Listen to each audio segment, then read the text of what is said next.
형제자 여러분 안녕하세요. 오늘은 3월 20일 수요일 위기에 빠지는 요셉의 꿈이라는 제목으로 창세기 37장 12절부터 24절까지를 묵상하겠습니다. 12절 그의 형들이 세겜에 가서 아버지 양들을 칠 때에 이스라엘이 요셉에게 이르되 내 형들이 세겜에서 양을 치지 아니하느냐 너를 그들에게 보내리라. 요셉이 아버지에게 대답하되 그리하겠나이다. 14절 이스라엘이 그에게 이르되 가서 내 형들과 양떼가 다 잘 있는지를 보고 돌아와 내게 말하라 하고 그를 헤브론 골짜기에서 보내니 그가 세겜으로 가니라. 자, 여기서 보면 아버지 야곱과 아들 요셉은 집에 있고 형들은 세겜의 땅에서 양떼를 칩니다. 자, 세겜은 그들이 있는 헤브론에서 거의 한 50마일 떨어진 거리예요. 자, 그렇다면 이 멀리 있는 곳까지 가서 양떼를 치는 위험한 일은 요셉은 빠졌어요. 형들의 입장에서 볼 때는 아버지가 너무 편애하는 것이죠. 위험한 일, 어려운 일들은 요셉이 빼먹고, 물론 요셉이 야곱에게는 거의 막둥이이기 때문에 물론 그 밑에 베냐민이 있지만 베냐민은 너무 어리고 막둥이이기 때문에 그럴 수 있는데 그 요셉이 그래도 17살이잖아요. 충분히 감당할 수 있는데도 불구하고 야곱의 편애가 집안을 어지럽게 하고 평강을 잃어버리게 하는 것이죠. 그러니까 불화를 일으키는 것입니다. 또 하나 이 세겜은 야곱의 딸 디나가 강간을 당하고 그 오라버니들이 복수를 하고 그 피가 묻혀진 땅이에요. 근데 거기 가서 양떼를 돌보기 때문에 야곱의 마음이 평안하지 않습니다. 그래서 그걸 한번 체크하기 위해서 아들 요셉을 파견하면서 확인하게 합니다. 마치요 하나님께서 세상에 무너진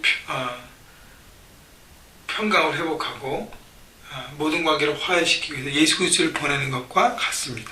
어떤 요셉은 예수님의 어떤 그런 형상들을 또 보여주고 있어요. 그렇기 때문에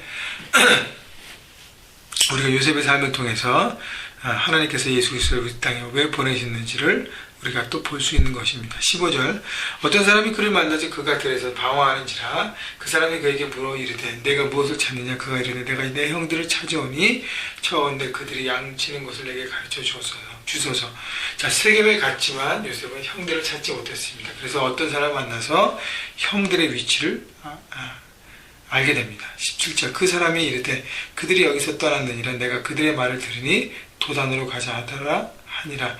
요셉이 그 형들의 뒤를 따라가서 도단에서 그들을 만나니라. 자, 세겜에 가서 없으면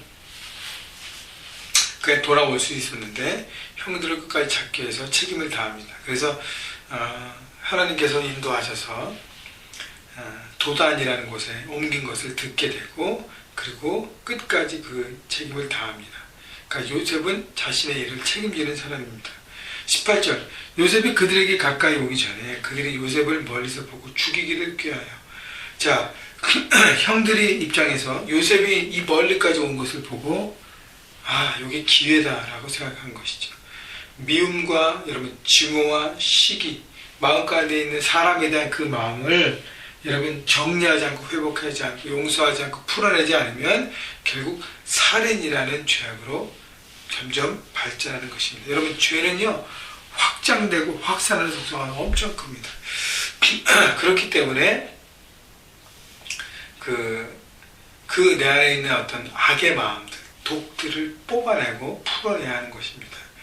여러분 그렇기 때문에 미움과 증오와 사기와 시기와 모든 이런 것은 마음으로 살인하는 것이죠.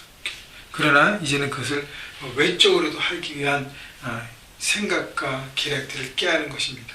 19절 서로 이르되 꿈꾸는 자가 오는 듯 다 비꼬는 거죠. 저 꿈을 꾼 우리가 그를 섬긴다고 하고 아버지도 섬긴다고 하는 저 맹랑한 저 녀석이 오는구나. 한번 어떻게 되나 보자. 20절 자 그를 죽여 한 구덩이에 던지고 우리가 말하기를 악한 짐승이 그를 잡아먹었다 하자. 그의 꿈이 어떻게 되는지를 우리가 볼 것이니라 하는지라. 자, 꿈은요 당시 하늘의 뜻 하나님의 뜻 계십니다. 여기서 말하는 요셉에게 보였던 그 꿈도 하나님의 뜻이었어요. 그런데 형들은 꿈을 단순하게 생각하고 자기와 경쟁과 어떤 시기심으로 생각했습니다. 그렇기 때문에 자신의 어떤 계략으로 그 꿈을 넘어서려고 했다는 것이죠. 인간의 계략으로 끊고 넘을 수 없는 하나님의 뜻인 것을 그들은 깨닫지 못합니다. 마치요 이때 하나님의 뜻이 실패되는 것 같고 넘어지는 것 같고 위기에 찾아오고 보여줍니다. 그러나 하나님 그분의 뜻을 놓치지 않으시고 반드시 이루십니다. 여러분 하나님의 뜻이 여러분 가운데 있고 그 말씀을 붙들고 갈 때 위기들이 있어요. 내가 볼 때 눈에 이렇게 솔루션이 없는 문제들을 봅니다. 여러분 그때도 포기하지 마십시오. 하나님께서 반드시 함께 하십니다.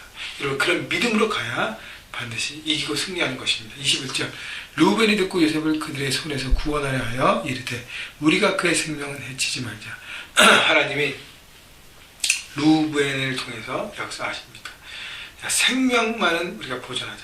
그러니까 요셉을 지켜줄 생각을 하는 것이죠. 22절 루벤이 또 그들에게 이르되 피를 흘리지 말라. 그를 광야 그 구덩이에 던지고 손을 그에게 대지 말라 하니 이는 그가 요셉을 그들의 손에서 구출하여 그의 아버지에게로 돌려보내려 함이었더라. 하나님의 루벤의 말을 통해서 요셉의 생명을 지켜주십니다. 23절 요셉의 형들에게 이르되 그의 형들이 요셉의 곧 그가 입은 채색 옷을 벗기고 그를 잡아 구덩이에 던지니 그 구덩이에 빈 것이라 그 속에 물이 없더라. 여러분 채색 옷을 벗겼다는 것은 요셉이 편애를 받고 또 장자권을 받았다는 어떤 그런 의미도 있어요. 그렇기 때문에 여러분 형들은 자기들의 미움의 생각들을 실천하고 결국 자기의 뜻을 하나의 뜻을 어기려고 합니다. 그러나 어떻게 해요? 요셉이 고난당하고 어려움 당하지만 나중에 결국 보면 하나님의 뜻은 이루어집니다. 결국 그들은 죄를 진 것밖에 없어요. 그러나 하나님이 모든 것을 합력해서 뜻을 이루시는데 요셉이라는 인물을 통해서는 요셉의 어떤 철없음, 연약함 이런 것들을 강하게 세우시고 형들도 이것을 통해서 무엇이 잘못됐는지를 깨닫게 하시는 것입니다. 여러분 우리의 삶에 우리가 실수해도 하나님의 뜻은 다 이루어져요. 우리가 아무리 막았으려고 해도 하나님의 뜻은 이루어집니다. 그렇기 때문에 우리에게 가장 필요한 것은 순종입니다. 여러분 지난주에도 말씀드렸지만 순종이에요. 따라가는 것입니다. 여러분 그렇기 때문에 그것을 통해서 이루시는 하나님의 뜻을 바라보고 여러분 마음이 어려울지라도 그것을 바라보고 순종하기를 바라고요. 또 하나는 여러분 가운데 말씀하신 하나님의 뜻들이 위기가 올 때 여러분 흔들리지 마시고 끝까지 붙잡으셔서 인내하셔서 승리하신 여러분 모두가 되시기를 주님의 이름으로 축복합니다.